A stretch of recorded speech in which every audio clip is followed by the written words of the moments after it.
Good morning. Welcome to the Celtic Way Morning Briefing Live. It's Thursday, April the 20th. I'm Tony Haggerty, as you know, at ahaggerty10 on a Twitter handle. And I'm joined today by Sean Martin at Sean Martin TCW Twitter handle. Good morning, Sean. How you doing?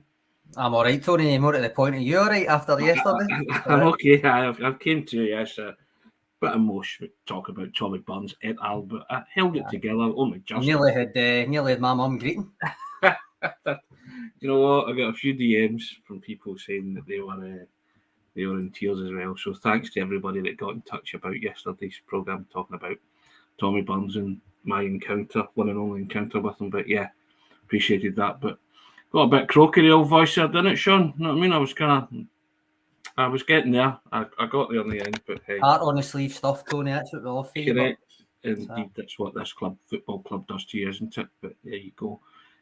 Anyway, troops, as we do every morning, we say thank you to everybody that's subscribed. And we also encourage you, if you haven't subscribed, to click that button. And we've got a reason for you to do it in the next few days, because you could win 2 tickets to the Celtic versus Rangers Scottish Cup semi-final at Hampden on Sunday, April the 30th. And all you do is subscribe to the Celtic Way, and it'll cost you £4 for 4 months for unlimited access to everything that's written on the website, all for the click of a button, www.celticway.co.uk/subscribe. And if you're a new subscriber, you'll receive a form. Fill in the form, and that'll be you in the mix for this fabulous prize. And if you're an existing subscriber, you'll already had that form drop into your email box. I hope you filled it in, guys, and sent it back. Closing date, April the 27th, Thursday. Draw for the tickets will be made on Friday, April the 28th. Can't say fairer than that, Sean, can we? No, we cannot. And as I was saying to a couple of people yesterday, if you are a current subscriber and the email is either not in your inbox, if you check your spam and you can't see it, just give one of us a shout and we'll get you the entry form. Brilliant. Excellent. And we also say thank you to SENECA. As everybody knows, the Celtic Way Morning Briefing is now sponsored by SENECA Medical Group, and SENECA are the #1 hair transplant company in Europe, and they offer innovative hair restoration treatments. And you can find out more about SENECA via the links in the description of this video. Now, today, Sean, our contributors are going to be the stars, aren't they? Because as we like to do, we like to throw you a curveball now and again, do a Q&A. So get your questions in the comment section for myself and Sean, and we'll endeavour to answer them with honesty, humour if we can, if it allows, Sean. And Celtic-related questions, of course. But to kick us off, Sean, going to talk about Celtic women who got a major boost last night, didn't they? Yep. They won 6-0 against Hearts, but Rangers beat Glasgow City, and the gap at the top is now down to 2 points. Fran Alonso's team chasing their first ever women's title. Yep. 6 games to go. It's a plan maybe coming together, Sean, possibly. It looks like it is. We were sitting here Tuesday, talking about their win at the weekend over Glasgow City, their first ever win at Petershill, all that kind of stuff. And there's a couple of commenters quite rightly pointing out that it was maybe unlikely because to still win the league, they needed Glasgow City to slip up again. And Glasgow City don't often slip up. That defeat at the weekend was their first of the season. But you did say, well, you never know after that first knock. Sometimes a couple of other ones come as well, and lo and behold, the very next game, they've got beat again. Celtic have beat Hearts 6-0 on the same night, and as Helen says, super 6-0. And we were looking at the league table, Tony. There's 2 points in it. They're obviously second still, but they play the same amount of games as Glasgow City. They play, because of the way that the SWPL does their split, so rather than like the men's split where you play each of the top 6 once after 33 games, so to take it up to 38, they play each of the top 6 twice. So they've already played Glasgow City and beat them at the weekend, and they've already played Rangers and drew with them. But they've got to play both of them again, but both of them are at home. Am I right in saying? Yes. So basically win all their games and they've won the league for the first time, Tony. Yeah. What a position they've put themselves in. They've got 6 games to go. If they win them all, they win the title. So go on the girls. But thought it worthy of a mention, the fact that we have been mentioning them in dispatches throughout the season. But and as I said, Sean, God, that would be some title day, wouldn't it? Everybody could win the league, Well, so Paul says, Paul Andrew Martin says, Mon Celtic ladies, big double night out, mad with it. There we go. The next game of the weekend, Tony's actually against Glasgow City again in the Scottish Cup semi. So, and lest we forget, they won the cups last season. So, what progress they've made, and there's nothing to say that they can't do more than just the league title. If they win all their 6 games in the league, they could still win more. So yeah, correct. Excellent. No, that's. I mean, it's just shaping up to be a wonderful season for everybody involved at Celtic. Yeah, I think so too, Derek. It would be an amazing achievement for the ladies in the club. Let's go to Celtic ladies. Yep, indeed. Got to get behind Fran Alonso's men. Fran Alonso's women. Sorry, Fran Alonso's women for the run in. Yeah, excuse me, sorry about that. I was just. That's the decades of record speak coming out in you. Yeah, correct. Yes, exactly. I think that's what it is. Just that used to Glasgow's definitely green, says Gordon Coney. Yes, indeed. But no, as I alluded to yesterday, I would love a title party, Sean, with all the championship winning teams, and I include the ladies in that. Hopefully they can see that out, and what a gala day that would be at Celtic Park on the final day of the season for everybody. Trophy presentation day if all the teams were there that had won their respective titles, so it'd be great. Look forward to that happening. Paul coming back and saying that he thinks Glasgow pardon me, Glasgow City aren't used to real pressure. He thinks they're melting in the heat. I think that's maybe a bit harsh because they're serial winners, and I realise that, Paul, your point would be that Celtic Rangers over the last few years have really put a lot more resources, a lot more time and effort into it, and not that the time and effort wasn't there to begin with, but certainly the resources are there. The difference Fran Alonso's made since he came in as well has been tangible. The 2 trophies last season, for instance, and with a really, really good shout. Now it's in their own hands essentially this season to win the league. But Glasgow City were the eminent team in Scottish women's football, and you've got to. I mean, they had that rivalry with. I suppose it was a one-sided rivalry, but they had that rivalry with Hibs for years, where Hibs were always the runners-up. Now, obviously, in the last few years, it's been Celtic and Rangers that have been up there challenging them. They still won. Celtic obviously finished second in 2020, 2021, and then Rangers won it last year, and it took an unbeaten season, I think, to rest it off of Glasgow City. So I don't know if I would say that they can't handle any pressure, they're melting in the heat, but certainly they had it their own way for years, for a ridiculously dominant spell. So it's still almost, it would still be, do you know what way, in darts, right, when Rob Cross won it, and even when Gary Anderson won it, for the first time, in fact, Gary Anderson literally says it the first time he won it. Even though Phil Taylor was coming towards the kind of end of his kind of reign as the best player in the world and all that, that was still the guy you wanted to beat in the final. That was still the guy you wanted to have says that you beat on the way to win it. And all of that, he beat him in the final. And I still think that for Celtic, it probably, even though Rangers are the champions, Glasgow City are the top dogs in women's football. So I think to beat them and put yourself in the mix where it's in your own hands to win this league, I think will still mean a hell of a lot to them, even if they did have it their own way for so long. You're talking about the World Darts Championship, aren't you? The world title with Gary Anderson and Rob Cross. Yeah, I'm a Jockey Wilson, Eric Bristol type guy from back in the day. But yeah, indeed, love my darts. To be fair, indeed, yeah, correct. But I also think as well, it is very unlike Glasgow City, isn't it? And to hit a wee wobble just now is uncharacteristic of them, let's put it that way. And if they can bounce back and show their mettle, then we'll see what happens. But Celtic have put themselves in a great position, just manoeuvred themselves into a great position, and they've got 6 games to go. And what you were taking that at the start of the season, Sean, when you feel the Celtic women's team, 6 games to go, if you win them all, you win the title. Aye, of course you would.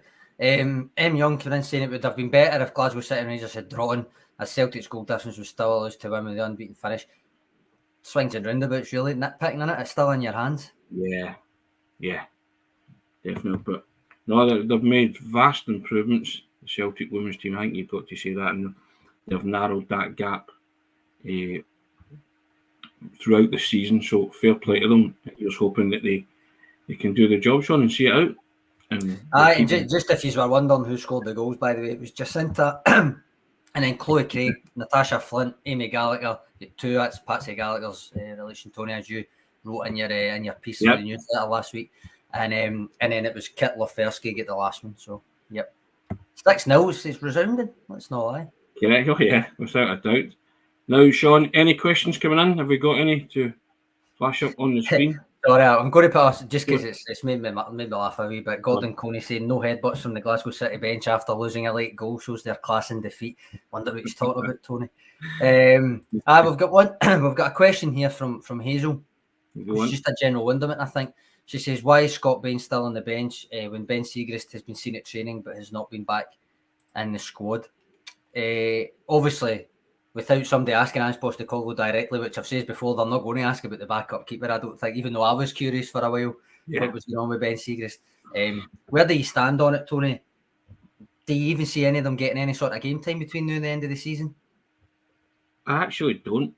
I've got to be honest. I just think, unless it's pressing necessity, Joe Hart's the number one, and that's it. And even when the league is sewn up, I don't see them getting any game time because I think Joe Hart will want to play as many games as possible. Mm-hmm. So I think Ange, of course, possibly made up his mind that he is going to play all the time, isn't he? So I think the early League Cup stages and stuff was probably going to be when Siegrist. I don't think Bain was ever in line for a shot, really, to be honest.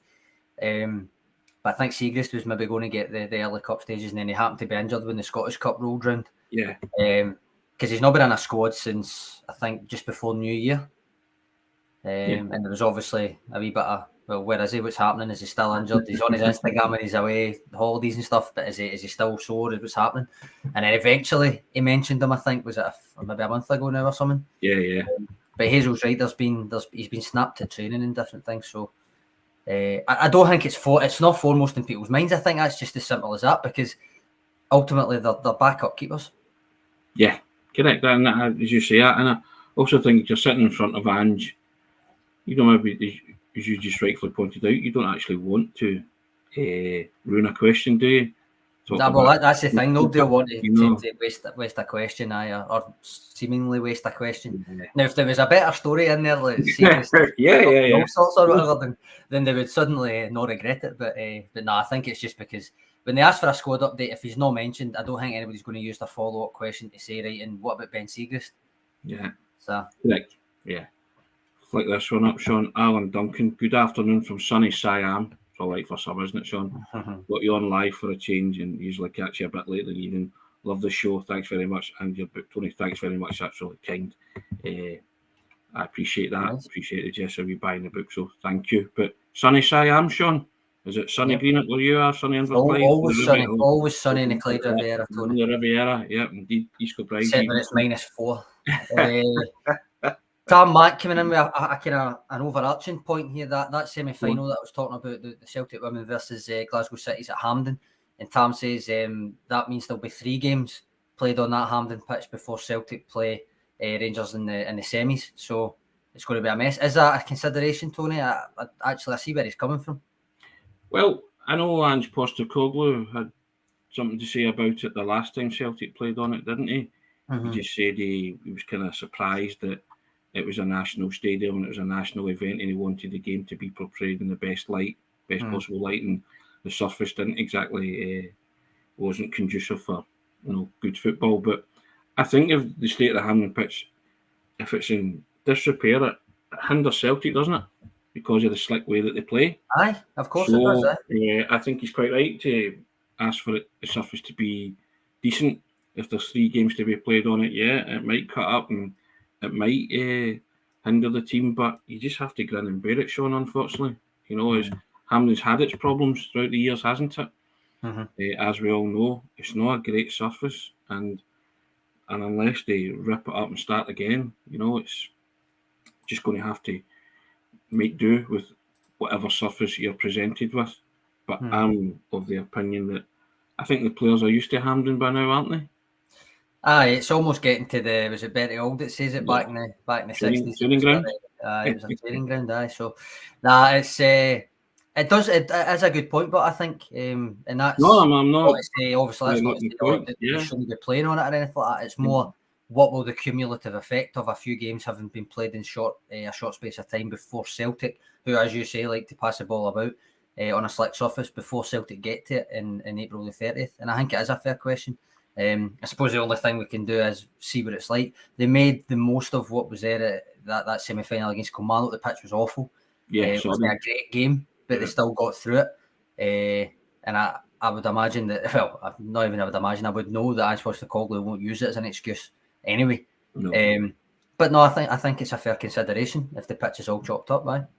Yeah, it's just because of the way Celtic play, and if it's slick, it's conducive to the fast, free-flowing football that Celtic like to display, But if it's cut up, then obviously it's going to hinder you a bit. It's not going to halt your chances of progress, but it's going to hinder it a bit, isn't it? Let's put that. Plunge McNugget, I don't think this is in direct response to Hazel's question about Bain or Siegrist, but it kind of ties into it when we're saying that we don't think he'll get a game. He says there's 7 games, hopefully 8 left. Need to win 4, as in need to win 4. Yes. The other games he would play younger players. Does that lend itself to the likes of maybe Siegrist getting a wee game if he's kicking about in the last few games, Tony? Possibly. I mean, I'm not ruling it out. I'm just sort of going with what Ange Postecoglou has done so far. He's had a couple of opportunities to maybe bring in Bain, hasn't he?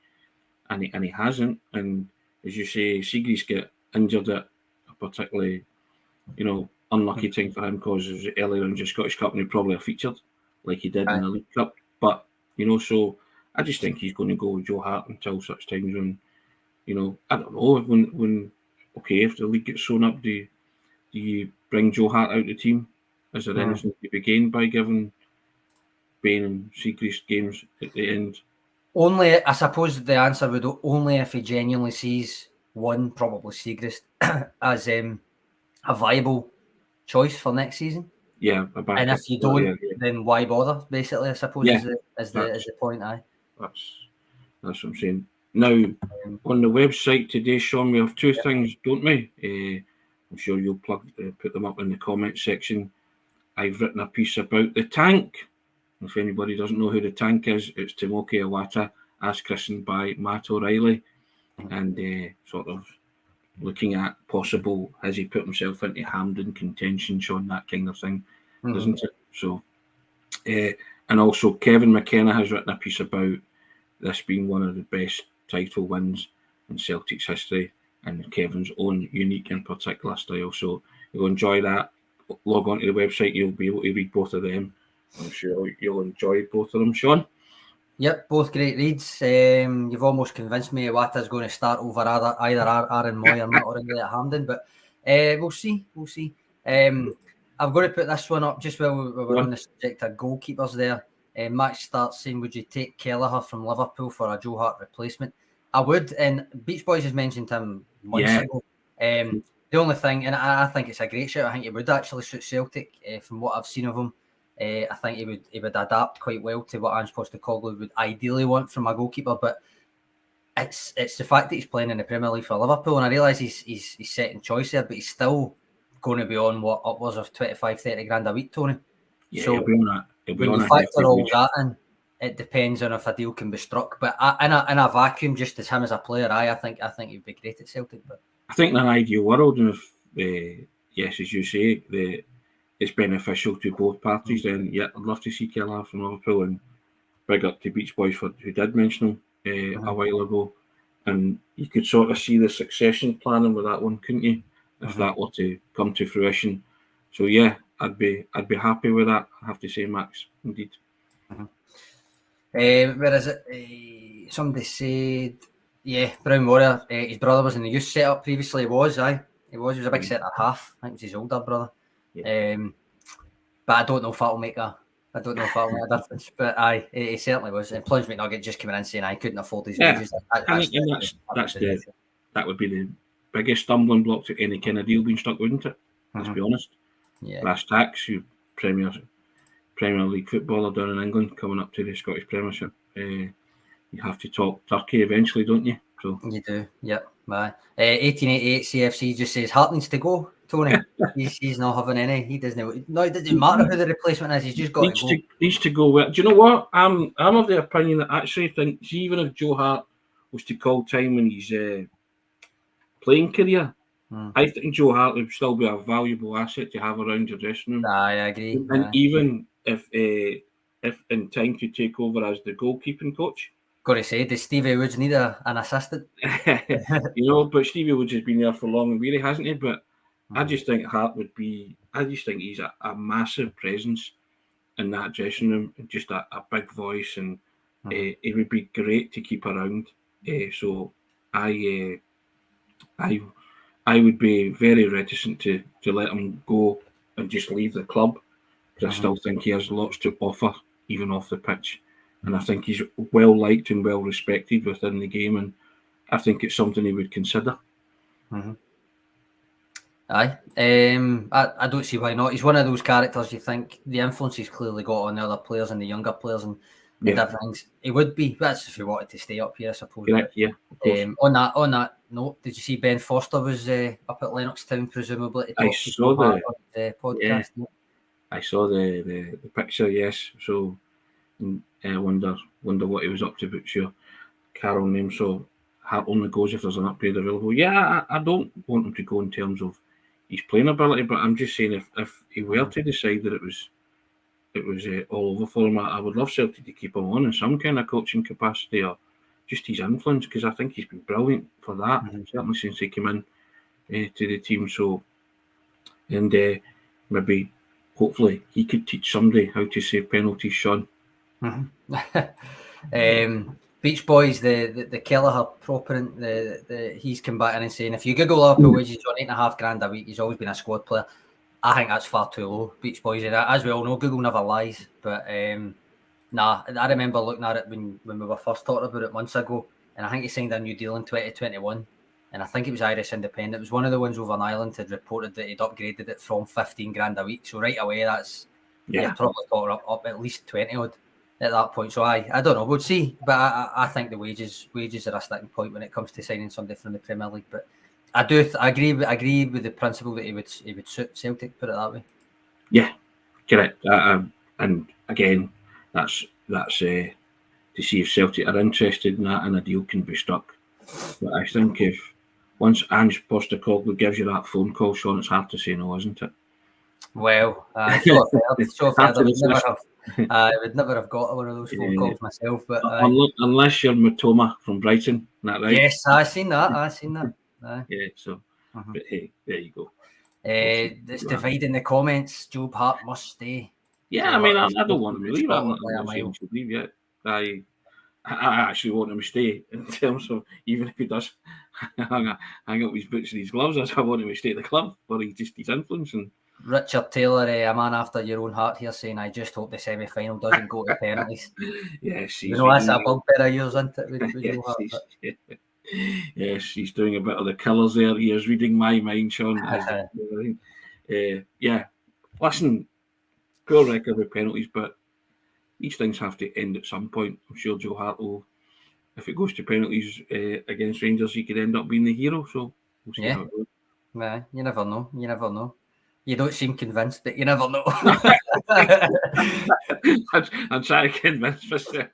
This is where I come down on it with Joe Hart. Colin McGuinness says, agree that Celtic probably need an upgrade, but Joe Hart deserves huge respect from fans for his contributions under Ange Postecoglou. That's the way I feel about it, Colin, as well. I think, I remember doing the scouting report away back in summer 2021, and I divided it into the kind of sections that I usually do, and the stats were all basically from like a good bit beforehand, except for Europa League games for Tottenham in the previous season or whatever it was Burnley, and he was at West Ham, and he was at Torino and all that.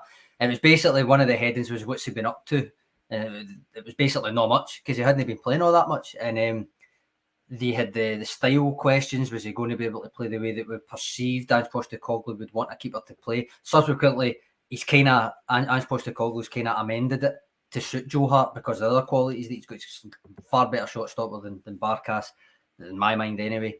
And all right, he was not as good with his feet as maybe other keepers, but Ange Postecoglou's kind of counteracted that by not asking him to do it quite as much as he otherwise might if he gets somebody like a Kelleher or somebody else that's better with their feet.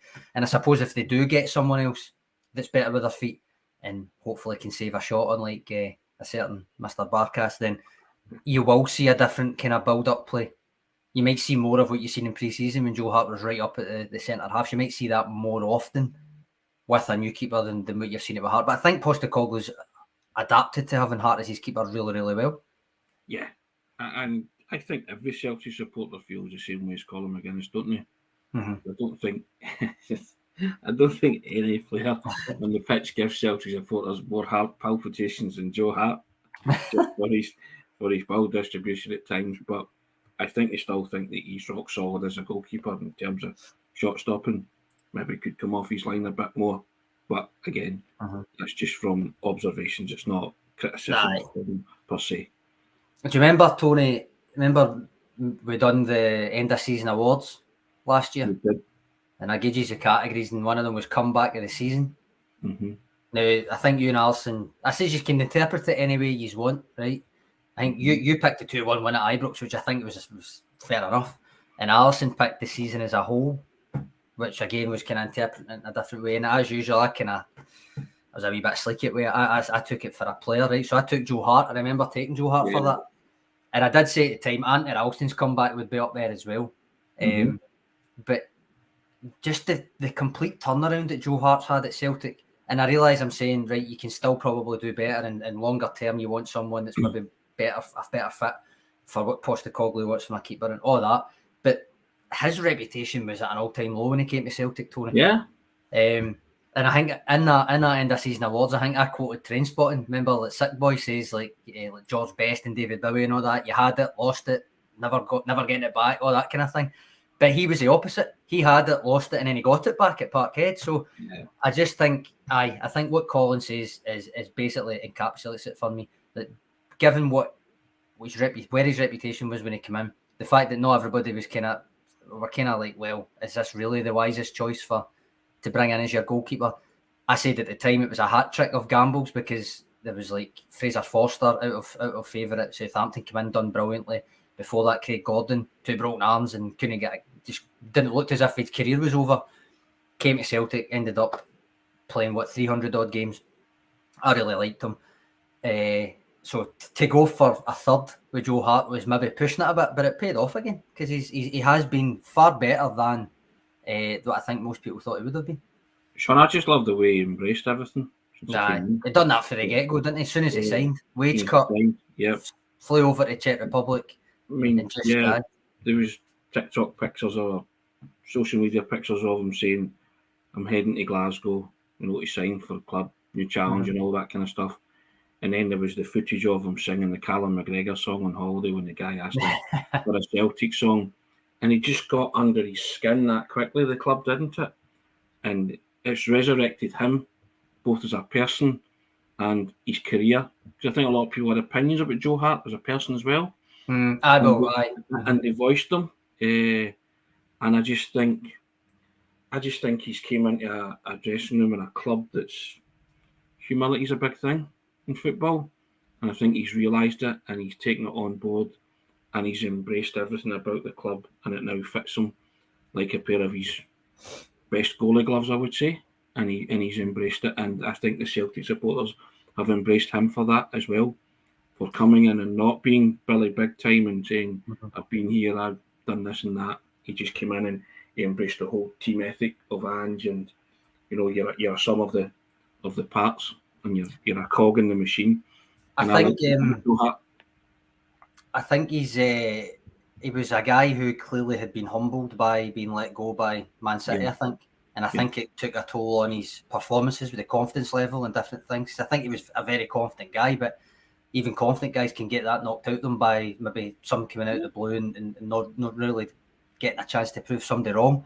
Because again, and I said it at the time, as much as he's clearly not a ball-playing keeper, that didn't mean that he couldn't play the ball out, just that he wasn't a Pep Guardiola ball-playing keeper, which was slightly different to most people's expectations. But I think you could see that he got a wee bit humbled by that. I think I ended up, it's maybe stood him in good stead to come back into a big club with that wisdom of being at a successful club, not a bigger club, but a successful club before. Again, coming to Celtic and being in amongst that atmosphere again, because the clubs he was at after Man City, with the best will in the world, they're not winning clubs. They're not clubs that win things. They're not clubs with that kind of culture. So I think it suited him coming back to a club that was expecting him to win. and getting him game time, and with a manager that was willing to adapt a wee bit, as I say, to get him in a team for what he could bring and the intangibles he could bring, and he clearly embraced it, as you say. You've got to be honest, Tony. You only need to hear. I mean, he's 75 caps for England. No matter what people's perception of him, including my own, were before it, the Pirlo dink and all that will always be one of my favourite goals. Regardless of that, he was a top quality goalkeeper. Some of the performances he put in for Man City in the Champions League in particular were unreal. And you only need to listen to somebody like, see, Micah Richards. Yeah. Talking about him. He talks about him all the time as the best keeper he ever played with, and just the personality he was and how young he was, even though for a keeper he was quite young, and the personality was in that Man City changing room for him. So I think to rediscover it is, again, that's why I took him as comeback of the year, because I could not have expected it to have gone to the lengths that it did. And I think you have to praise, you touched upon it there, but the culture and the environment that Ange Postecoglou has created at Celtic, I think it makes it easier for a lot of these players to settle in, because that's two big things for them, isn't it? Mm-hmm. The culture and the environment. He's banged on about that a lot, and you bring the right people into that culture and environment, then it's no surprise that you become a successful team.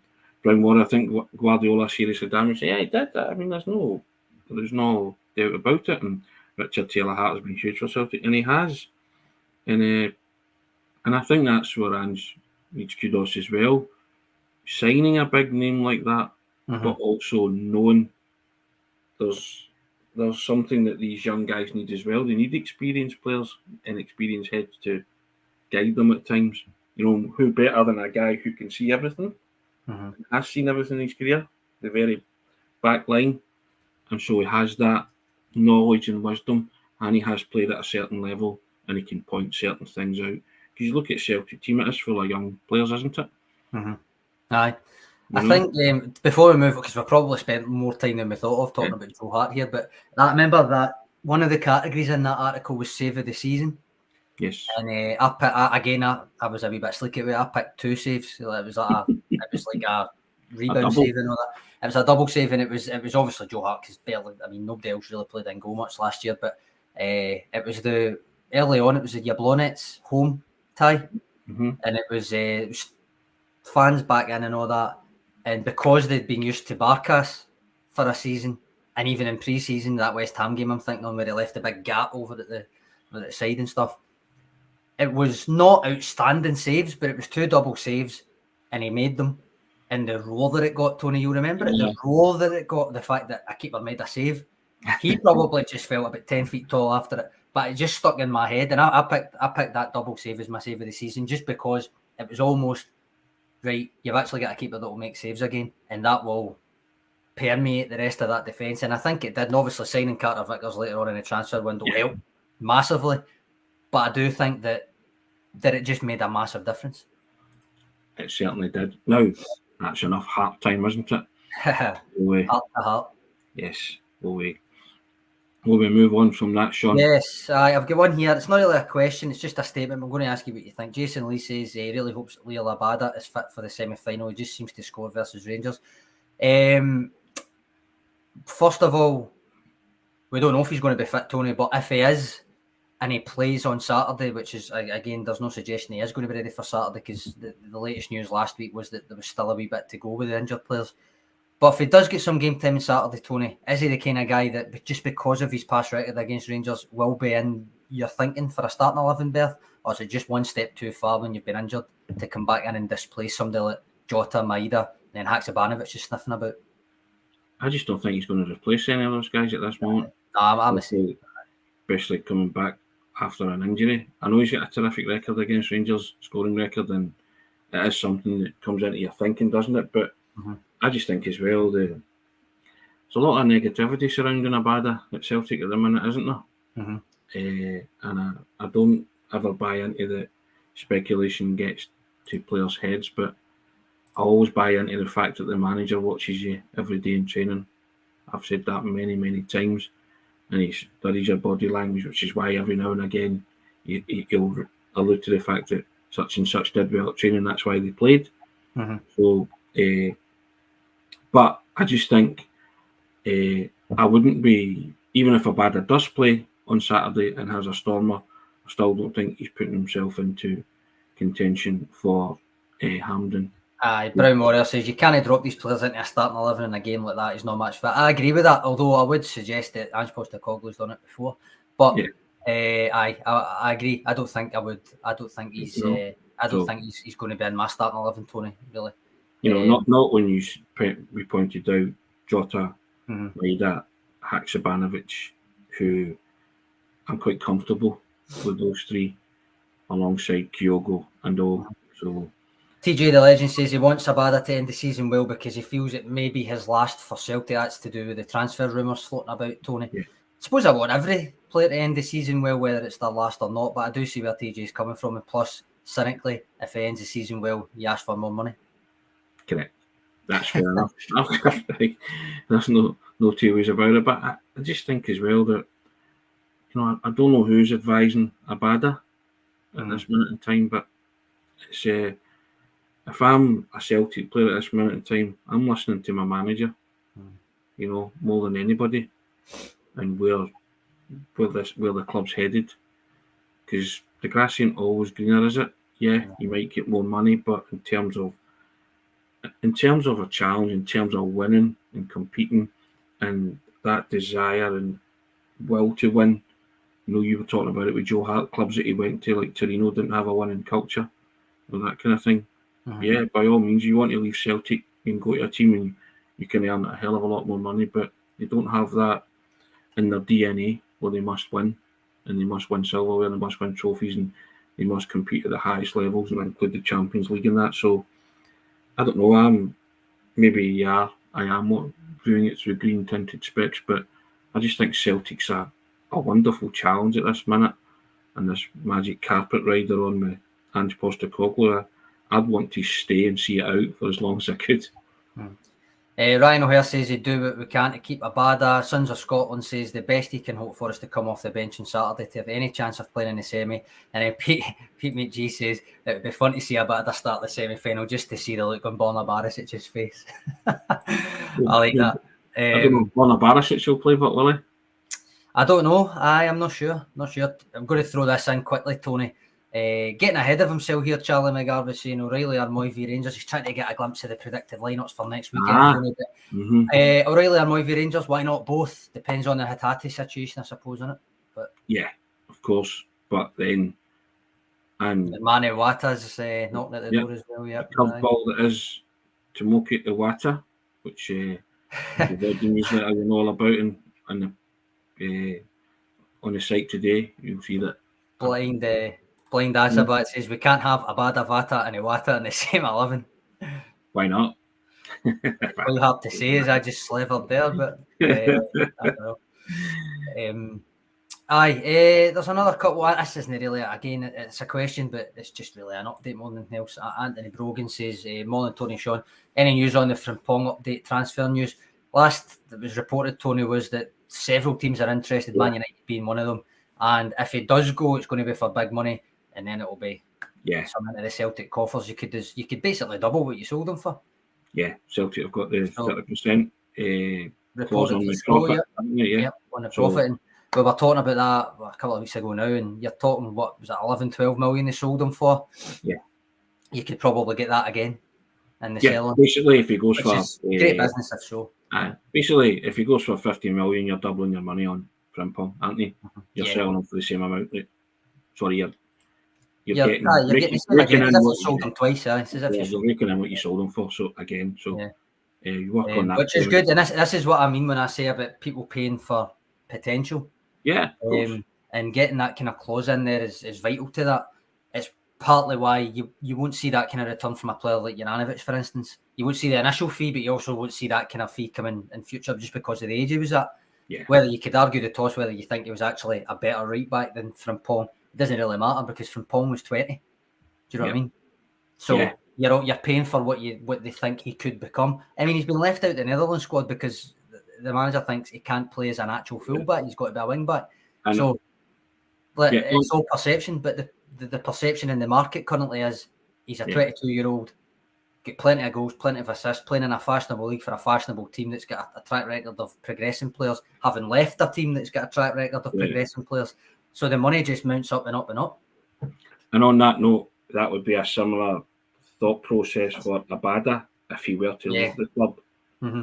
I think it would be a similar thing with Celtic, that they would insert some kind of clause like that, wouldn't they? Yeah. In the future. So yeah, we'll see what happens. But that's not me saying I want Abada to leave. I'd like him to stay. So. Blind Asabat just reiterating, Frimpong has blistering pace and his age gives him a high ceiling. Exactly. Now, he might never reach that potential that people are paying that amount of money for. Ultimately, it doesn't matter as long as they pay it. Celtic get the cut. But it's almost a perception. If you're young, your imagination takes hold almost in a way. I know there's a lot of analytics getting it, but what you could be is worth more than what you actually are if you're 27, 28. To me, that's the way that I view it, and that's the way I think the transfer market plays it out. Celtic will see the benefit of it from Frimpong. By all accounts, this summer sounds like a big one in that respect. And we've got a couple other comments here, Tony, just on the subject of people leaving and Celtic maybe getting a cut. If they do, Brown Warrior says he thinks Kieran Tierney might move as well this summer. He's in a weird position because he's played in Europe a lot. He's played in a few cup games. He's played in some league games, but he's been clearly second choice to Alexander Zinchenko down there because, funnily enough, Mikel Arteta likes inverted fullbacks. So there is a lot of reports, Tony, that he might be going, that he might leave. Celtic, I don't actually know myself what it's been reported of what Celtic's sell on, but I presume they will have a sell on. That would just be daft not to have one. Yeah. But there's lots of rumours it would be Newcastle, and I actually think he'd be brilliant at Newcastle because I've seen quite a lot of Newcastle, and they play 6'7" Dan Burn as a left fullback and ask him to charge up and down. So I imagine the difference that Tierney would make playing in that position. And if they goes to Newcastle, they seem to have a bottomless pit of money, Sean. So you're talking could be a hefty sell-on clause. But again, as much as I'm saying he's not, as much as I'm saying he's second choice, when he plays, he still plays well. He's still still got a very good reputation down south. So I think Arsenal would be well within their rights to still ask for a significant fee. And I suppose it just depends how much over it is that they paid from Celtic. But that all goes back to the Celtic being run like a big club, Sean. Mm-hmm.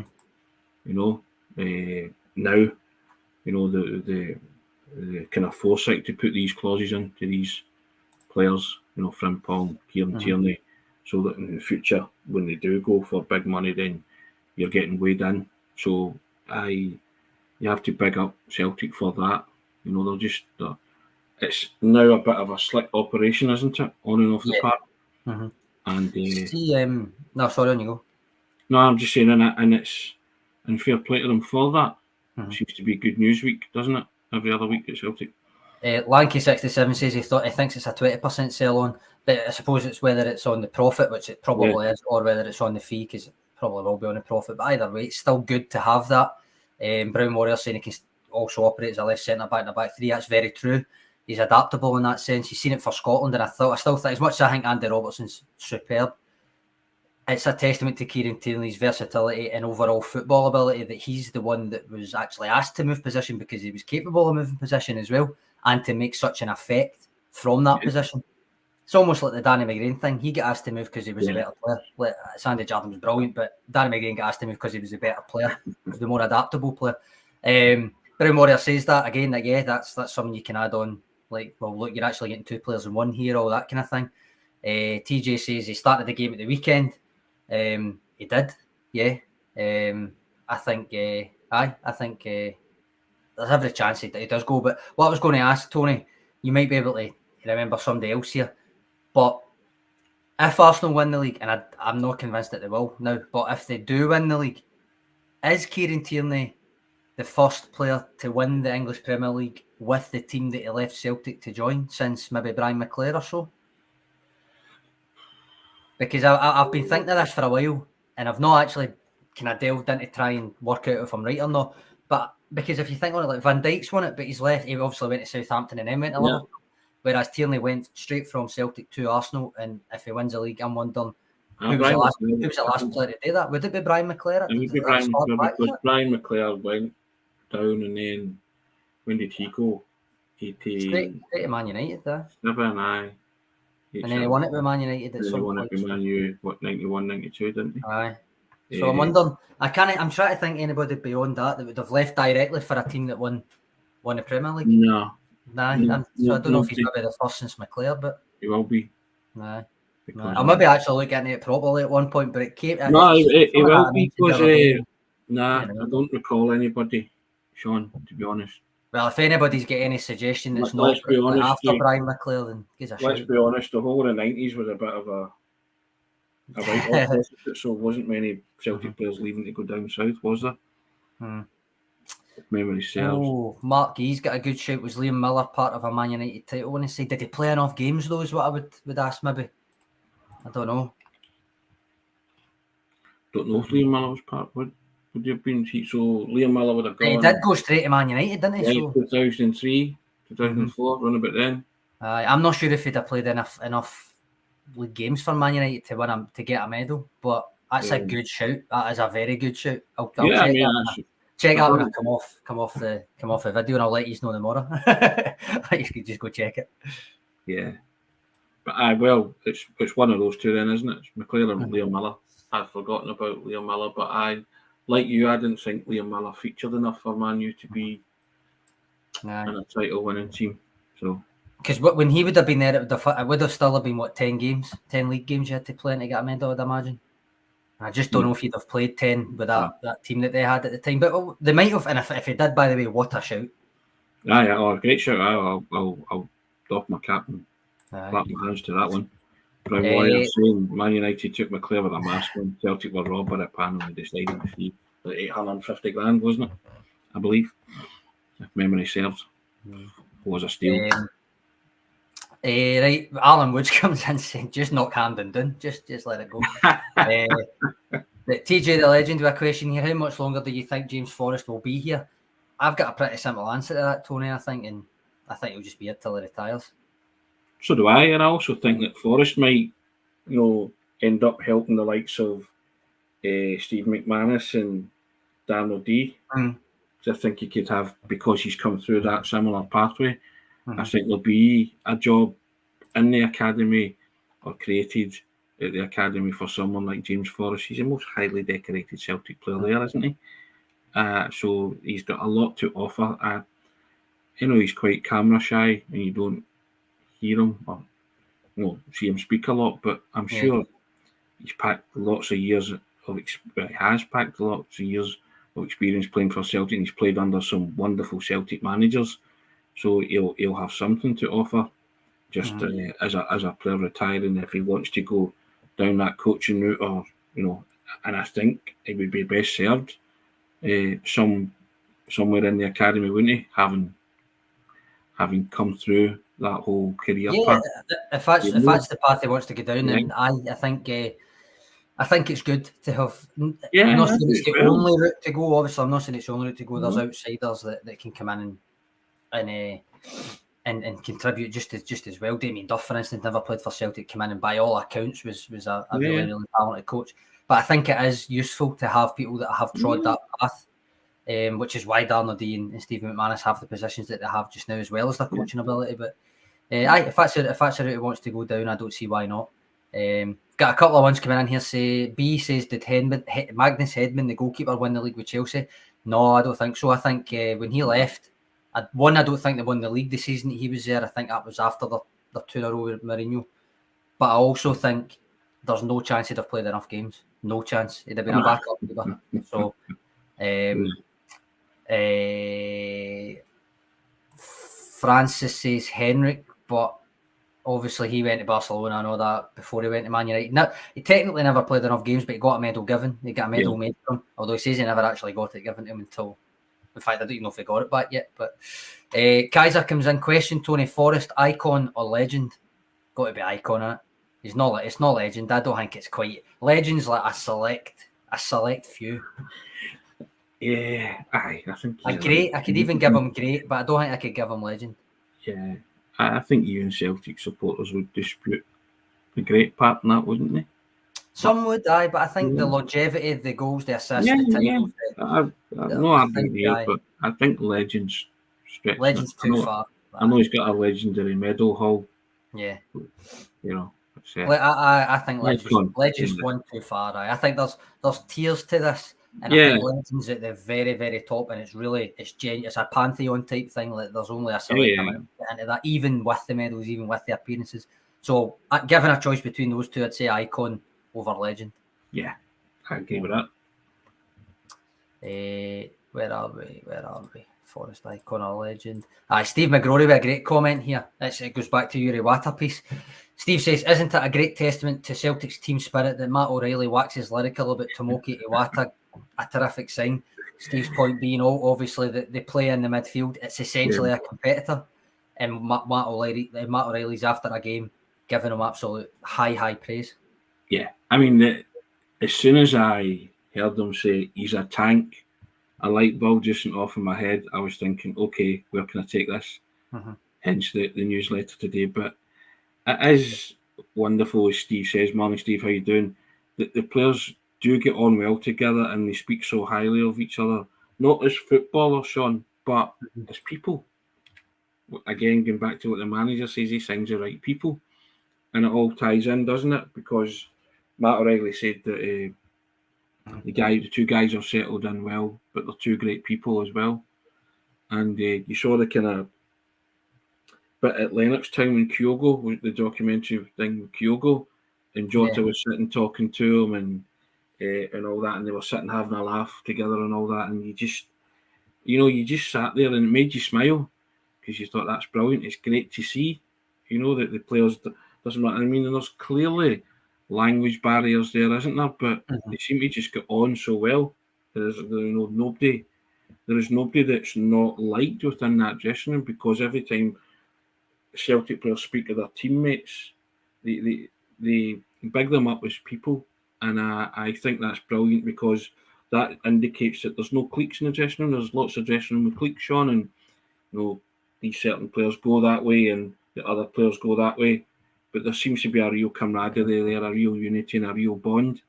And the manager says he doesn't go in the dressing room, he leaves them to it, but he certainly helped create that culture and that spirit and that environment. So I think he just trusts them, doesn't he, to get on together. I think that's something that's still a wee bit.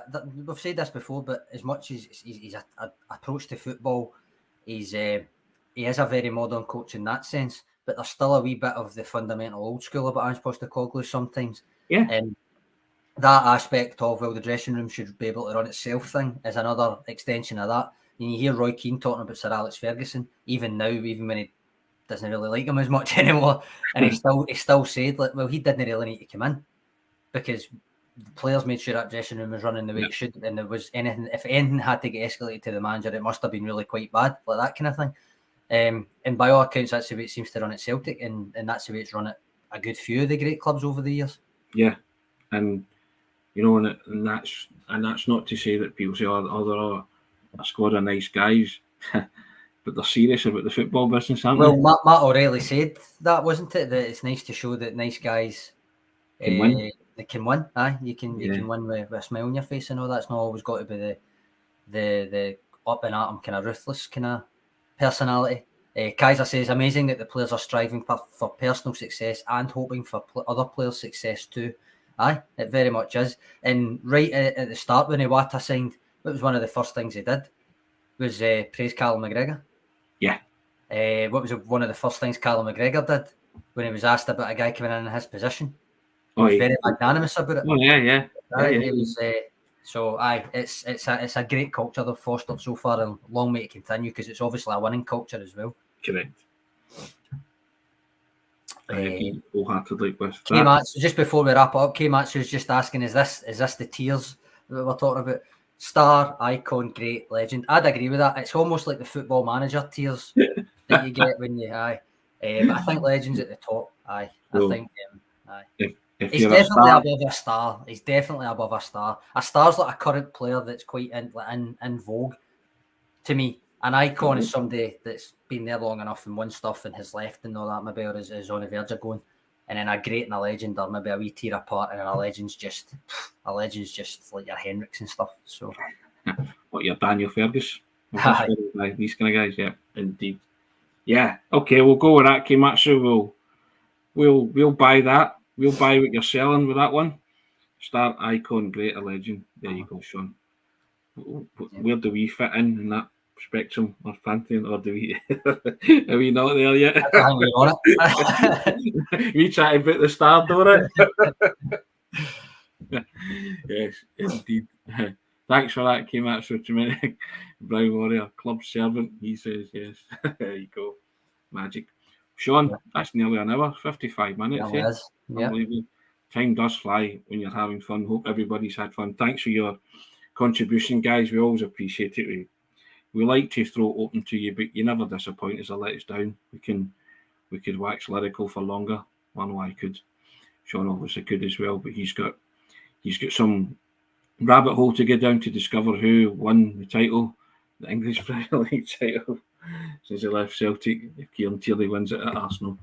But there you have it. Guys, thank you. Always appreciate it. Terrific. Never a dull moment, Sean, is there? You're on mute. Aye, sorry, says aye. Always a pleasure, guys. Thanks, always appreciate it. Appreciate it indeed. And as we always do, just before we go, thank you for subscribing to the Celtic Way. We genuinely appreciate that too. And we always thank you for tuning in. But you've got an extra reason to subscribe just now and up to April the 27th. Get involved in this, guys. You've got to get involved. You can win 2 tickets to see Celtic versus Rangers, Scottish Cup semi-final, by subscribing to the Celtic Way. It'll cost you £4 for 4 months for unlimited access to everything that's written on the site. Over the click of a button, www.celticway.co.uk/subscribe. And if you're an existing subscriber, look out for the forum that's dropping into your email inbox. Fill it in. You're in the mix for this fabulous prize. New subscribers, you will also get that forum. Just fill it in, send it back to us. And if you're having problems, as Sean says, get in touch with either myself or Sean and we'll get that form to you. Expires on April the 27th. Get those entry forms coming in. You could be at Hampden to see Celtic have a shot at glory, Sean, a shot at history. No club has ever won 8 domestic trebles. Celtic try to take a step on the road to doing that by defeating their city rivals if they can in the Scottish Cup semi-final. And we also say thank you to SENECA. And SENECA are, as you all know by now, they sponsor the Celtic Way Morning Briefing is now sponsored by SENECA Medical Group. And SENECA are the #1 hair transplant company in Europe. And they offer innovative hair restoration treatments. And you can find out more about SENECA via the links in the description of this video. Thanks very much, Sean. First class as always. Tremendous contribution. Cheers. Have a terrific Thursday. We'll see you for a fabulous Friday, Sean. See you later, guys. Cheers.